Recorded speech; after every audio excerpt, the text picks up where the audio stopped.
It's the Bulls Podcast, episode 30. Hey, Chicago Bulls fans! It's time for your Bulls Podcast. Here are your hosts, Marcus Couch and Wyse Black. Welcome to the Bulls Podcast, coming to you from bullspodcast.com. This is where we bring you the latest news, reviews, rants, rumors, and opinions on the players, coaches, and front office of the Chicago Bulls. My name is Marcus Couch, and with me is my co-host, Mr. Wyse Black. Yo. What's up? What's good with all my Bull lifers out there, man? So the past couple weeks have been super busy for me. So you know what? It's always refreshing when I can take a load off and talk about some Bulls basketball. So let's get into it, man. All right, we got a lot in store this episode, including Bulls versus Wizards post-game, an Otto Porter injury update, Fred Hoiberg going back to college coaching. We've got that and some other college rumors. Derrick Rose out for the season. Does this mean we can pick him up cheap? And we've got a preview of upcoming games with our win projections. Come tank with us. We'll be back right after this quick timeout. Bulls fans, remember to follow the show on social media at Bulls Podcast and at bullspodcast.com. Hey folks, before we get started in the post-game analysis, we want to let you know that Wyse and I were both guests on Chicago Bullseye, number 421. That went out this week. C-Red Fred hosted that, and Wyse and I had a great time talking to him and going over some of the Bulls stuff and answering his questions. And you might be surprised as to the win projections that Wyse, myself, and Fred projected. Fred a little on the high side, but you can listen to that. We put that on our YouTube channel and in our Facebook group, which if you're not a part of that, you should be. Check that out at bullspodcast.com/Facebook. You can get in that group. So Wyse, let's talk about the game. Bulls versus Wizards. The Bulls won this one in overtime, 126-120. We were shorthanded in the Wizards' return to the United Center after a long West Coast road trip, but that didn't stop the Bulls from getting the victory. Huge games from Lauri Markkanen and Chris Dunn. Out of this game was Otto Porter and Zach LaVine. Markkanen posted a huge double-double, one of his best games of the year by far, with 32 points and 13 rebounds, while Chris Dunn had probably his best game of the year. Season-high 26 points, 13 assists, and 6 rebounds to go along with 2 steals. And Wyse, even the Brazilian Marshmallow got in on the action. 16 points and 5 rebounds for Cristiano Felicio. It's quite fitting that Markkanen actually hit a huge clutch 3 for his final points with 32 seconds left in overtime, and he hit it off of Dunn's final assist to score that victory. So we had Lauri Markkanen with 32 points, 13 rebounds, and 5 assists. Dunn was 26 points, 10 for 24 in field goals, 13 assists. And Bradley Beal for the Wizards had 27 points, 7 rebounds, and 7 assists. What'd you think of this game, Wyse? It was a very enjoyable game for me. Although, Jabari Parker, I thought that he played exceptionally well too. With I believe he had like 28. Yeah, he had 28 points. And Bobby Portis, he played fairly decently too, with 15. But the Wizards just didn't have an answer for Chris Dunn or Lauri Markkanen in this game. To me, Chris looked like a focused and starting caliber point guard out there by the way he orchestrated the offense to get everybody involved, hitting guys in the right spots for easy buckets, and the Chris hookups between he and Lauri were refreshing to see too. He actually looked how I expected him to coming off of last year with the Bulls. I really expected him to take another leap in terms of his scoring and at the rim and his decision making. Knowing when to be aggressive on offense and really just finding his niche on that end. But this year it seems like, to me, that he took a backseat to LaVine and Lauri at the price of his own game. I just really think, games like last night prove that Dunn has it in him to be a strong point guard for this team, but he just has yet to develop some of the other skills in his game that would complement Lauri and Zach, his three-point shooting and being an efficient scorer at the rim for times when they don't have it going. but Dunn can shine in games where Zach is out because then he has the ball in his hands more and there's more pressure on him to score. So that's when he turns it up and scores, the way that he knows best, which is in the mid-range, posting up smaller guards and getting to the rim. But I guess because Lauri and Zach are better offensive players, he just decides to leave it up to them on the offense on most nights. But getting off of Chris Dunn a little bit, I also thought that Lauri had one of his most efficient games of the year. He shot 57% from the field, knocking down 5 of his 8 deep balls attempted too. So it was a very well-played game by him. And in many ways, 4 of his 13 rebounds he grabbed were offensive. He also dished out 5 assists and even got a clean block on Bill, I believe. So very nice all-around game from Lauri. But to tell you the truth, when this game went to OT, I thought the Bulls were definitely going to cough it up. But to my surprise, they outplayed the Wizards and Bradley Beal to pull out the W. A really fun moment at the end. I don't know if you caught it, but they were doing post-game interviews with Chris Dunn. I forget the female reporter's name. Yeah, but they got him with the Gatorade. Yeah, AB poured some water on his head. And then Zach LaVine's laughing, and he goes, "Hey, let me go get one." Yeah. And Chris was like, "No, chill." But that was hilarious to see LaVine just laughing like that and the camaraderie and just teasing back and forth. It seemed really fun. Like they just were having a great time, So it's great to see that kind of stuff with the Bulls again. I know Taj Gibson was a big prankster all the time when he was with the Bulls, and it's nice to have something like that again. Otto Porter Jr. actually been out the last 2 games with a right rotator cuff strain. I kind of think this is a bit of a blessing in disguise as it gives us some games to evaluate sort of our bench role players to see who we can keep next year. Also helps out with the tank as Otto has been, really contributing a lot of wins to this team lately. The injury is just a strain and it shouldn't put Otto out for too long. But with the tanking, it might be time to shut Otto and Zach down anyway. You think we should shut these guys down? Dude, as I said with Zach LaVine's injury last week, I'll say the same for Otto's. Why are we even considering playing him? Now, don't get me wrong. I was the guy saying that if the Bulls were going to gain momentum and camaraderie, chemistry, development as a team, and all that good stuff, then go ahead and win. But not at the expense of these dudes' health, and especially when we aren't even sniffing the playoffs. We're actually officially out of the playoff hunt, so what are they trying to prove? Like, these dudes already showcase how well they all play with each other with the addition of Otto. And like I said last week, what does LaVine have left to prove in this meaningless season?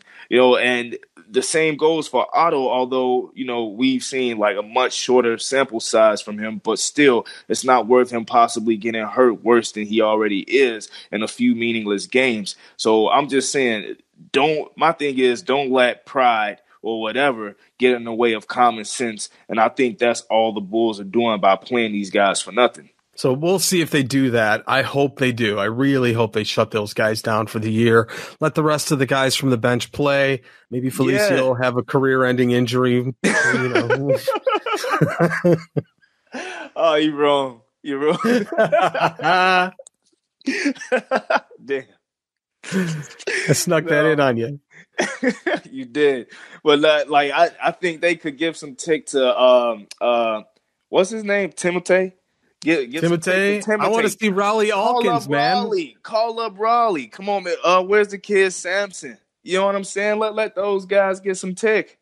Yeah, you know what it is, though? The Windy City Bulls just made the playoffs for the first time in the franchise, so they're playing in the playoffs. I know, but that's why you don't see these guys. No, man. That's come on. I guess. All right. Okay, so let's go over last week's projections that we predicted. In the last 4 games, we actually both predicted a 1-3 record. I thought that the Bulls would lose to Phoenix.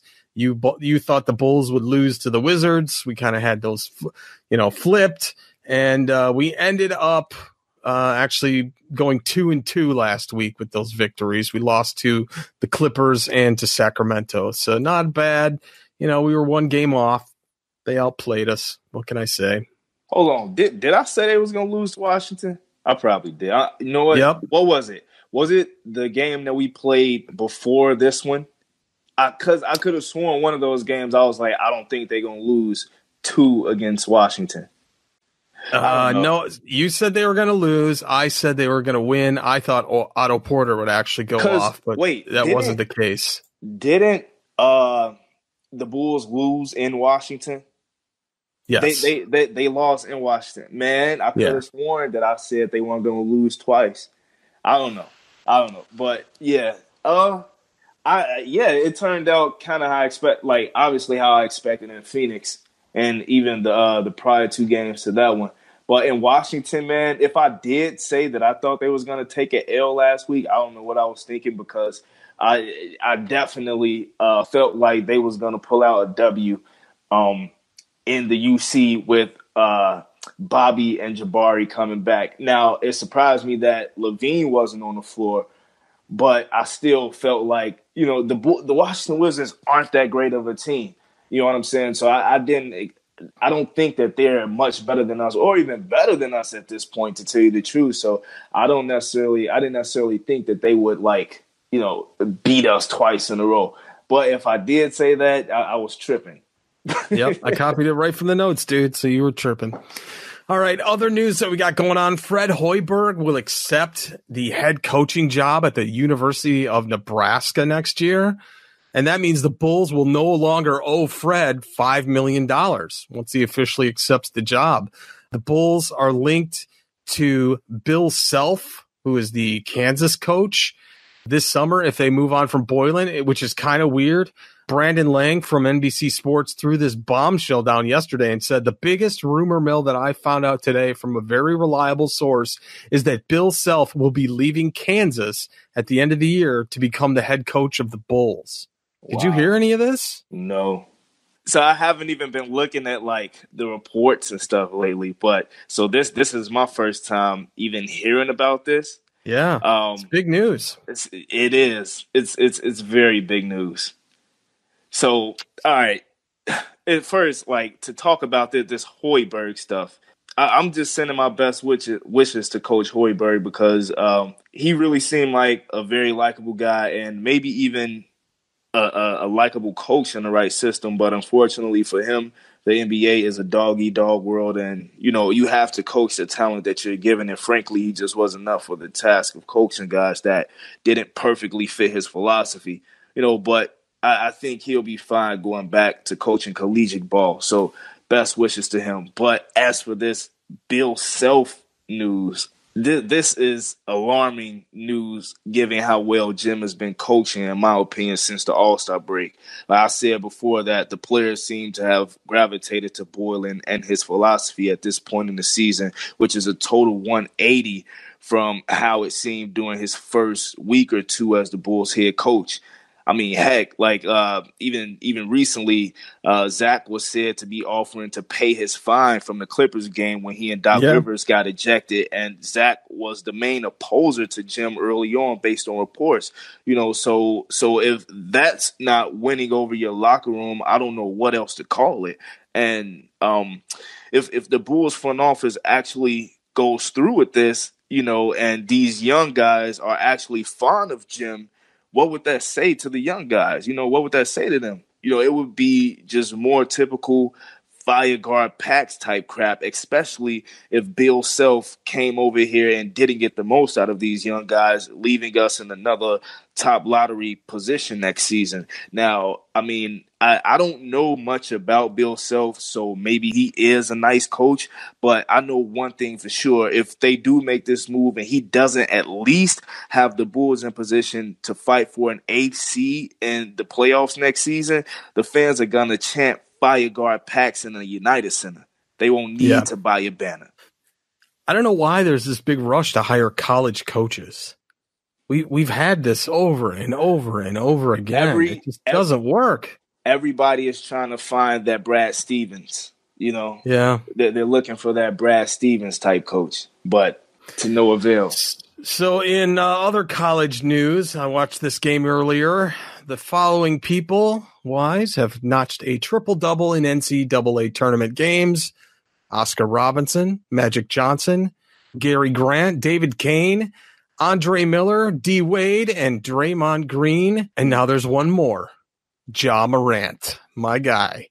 The potential newest Bulls point guard of the future is looking better and better with every game. And I, even after watching this game, am 100% convinced that this is the guy that the Bulls should draft if we have the opportunity. Curse me if you may, but even if we got the number one pick, I would take Ja Morant. Really? Yep. Nice. Very nice. You know what? Man, at this point, it's no question who will be the top two picks in this year's draft. You know, only question for the Bulls is who should they pick if they get the number one pick, right? Like, I still think, me personally, I still think we have to go with Zion if that's the case. But only because of free agents. That's it.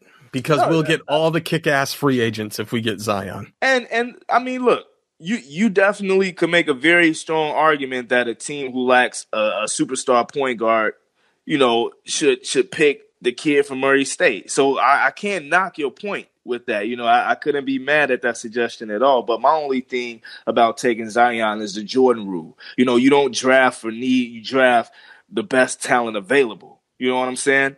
But man, like, Ja is definitely making it hard to say who would have the better NBA career between he and Zion right now, because while Zion looks special in college, some guys don't translate the same way in the league, you know, and there's also a little worry with the way Zion plays due to the weight that he carries and all that. You know what I'm saying? So, like I said, I can't necessarily knock you saying that you would take Ja number one, but I mean, it's definitely a tough decision for me at this point, but I go back to the Jordan rules. I just think that Zion is just a generational talent, man. I do. I think that he would come here and reshape the franchise, not just for free agents, but, man, when I watch dude play, like, he blows me away, man, in a multitude Can he play like that for 82 games all season? And that's what I said. You know, carrying his type of weight around, I mean – and then he's a stubby guy. You know, he only 6'6", 6'7". So, you know, that 280 isn't on a, like, 7-foot frame. You know, like, it's in like a guard / maybe small forward's body. So, I mean, yeah, you got a point there. But I don't know. And plus, what happens?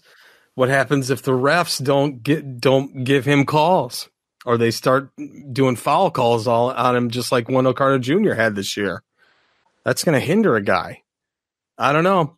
I just think Ja Morant's the guy. I really think that, and I even got C-Red Fred onto the Ja Morant train. So would you say that he's more talented than Zion right now? Look, I'm a Bulls fan. It ain't always about talent for me. But what talent would get the Bulls back into the playoffs and to become one of the elite teams in the East? Ja Morant. Okay. I don't think Zion alone would do it. I do. I really do. All right. Well, I'm praying for number 2 in the lottery. That's my prayer. Then we don't have to discuss all this. Right? I'm happy either way. So don't get me wrong. Just saying. Yep. All right. We're going to take a quick break, and we've got some more news right after this. Hey, most of you guys are getting the show on Apple Podcasts, also known as iTunes, but if you don't have the Bulls Podcast on your sub list yet, just go to bullspodcast.com/Apple and it will forward you right to our iTunes listing. If you are subscribed, we would appreciate a review since it does help out with the ratings. You can give us a 5-star, 4-star, or even 1-star, but hey, man, be honest. Tell us what you like, what you don't like about the show, and help bring new listeners to the Bulls Podcast. Again, that link is bullspodcast.com/Apple to get the show on iTunes. All right, we got some news out of Minnesota. Derrick Rose is out for the year. The Minnesota Timberwolves point guard Derrick Rose will miss the remainder of the NBA season because of a chip fracture in his right elbow. Sham Charania of Stadium and The Athletic reported on the update Tuesday and noted that Robert Covington and Jeff Teague are also out for the T-Wolves. Rose, who is 30 years old, enjoyed a resurgent campaign in his first full year with the Timberwolves this year. He flashed the playmaking ability that allowed him to win the NBA MVP award in the 2010-2011 season with the Bulls. This year, he averaged 18 points, 4.3 assists, and 2.7 rebounds while shooting a career-best 37% on three-pointers, and he played in 51 games. So this begs the question, even though he's got extensive injuries that we all know about, you got to understand that Tyus Jones is actually the one that's going to be playing while Rose and Teague are both out. So if Jones picks it up and becomes the point guard that they want him to be in terms of a backup, will they pick him up? And if they don't pick him up, can we get him for cheap? That's my question. What do you think? You know what? I said it before that I'd love if the Bulls were to land D Rose in free agency, especially on a cheap deal, which is the only way Gar and Pax would consider it anyway. But I think he'd bring a light to this team that we haven't seen since he left. I don't know, like the energy in the UC just felt different when I went to a game when D Rose was with us in comparison to after he left. I know about like all of the injury and all of that, but it comes to me like I remember like it was yesterday, the game versus the Houston Rockets where he came off a pick and a handoff from Joakim Noah to hit that game-winning three. The UC. It just erupted, and it was a beautiful thing to be a part of. So, I mean, while it would be a very good PR move for Adidas and even the Bulls, I think it'll also help the team have a real Chicago gem who is a former MVP and who has shaped his game to fit the new style of play in the league, even despite some of the injuries that he sustained. Looking at the way that he played this season, I thought that he found a way to really, be as injury-free as possible. D-Roll, as I mentioned, he's reshaped his game, and he learned how to pace himself. Like that injury that he has now, it's not really one of those severe injuries that's going to keep him out a long time. And plus, it's one of those kind of freak ones where, it happened to his elbow. It wasn't like it happened from, some stress on his knees or anything like that. So, I mean, I definitely think that if the Bulls could end up getting D Rose in free agency next season, if he wanted to come here, I say do it ASAP. Yep. Absolutely. Other news, speaking of cheap guards, rumor is that Phoenix is going to be signing former Bull Jimmer Fredette for the rest of this season. He was the NCAA Division I Men's Player of the Year, and he was all right when he played for us. He didn't do too bad. I mean, we had kind of a trash team that year, but he was pretty good. He's 30 years old now. He's averaged 6 points, 41.2% shooting, and he's played in 235 career games for 4 different NBA teams. He led in all of college when he was a guard at BYU in Division I. He scored 28.9 points per game. The Milwaukee Bucks selected him 10th in 2011 and traded him to the Sacramento Kings on draft day, and that's from whom we picked him up. It was from the Kings.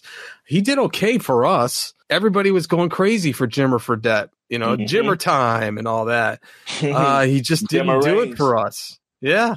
He found a lot of success actually playing in the CBA, and he's got an average of 36 points per game this season in the CBA. I don't think he's ever going to get, average anything more than 10 points a game for the Suns, but should they choose to sign him, they can pick him up at this point and make a actual NBA point guard out of him. So I don't think he's a good fit for the Bulls, but I really liked Jimmer in college at BYU. I actually had hoped that he would come to the league and ball out. Now I didn't expect him to be a superstar or anything close to one because I thought that, I thought he kind of lacked athleticism and defense a bit too much to do so. But I thought he would at least carve out a role like maybe a JJ Redick, a guy who comes in and hits, 3-pointers, do the pick and pop game and everything like that. Or maybe even a guy who would come off the bench and light it up with his own squad that he could run. But sadly, his game just didn't translate.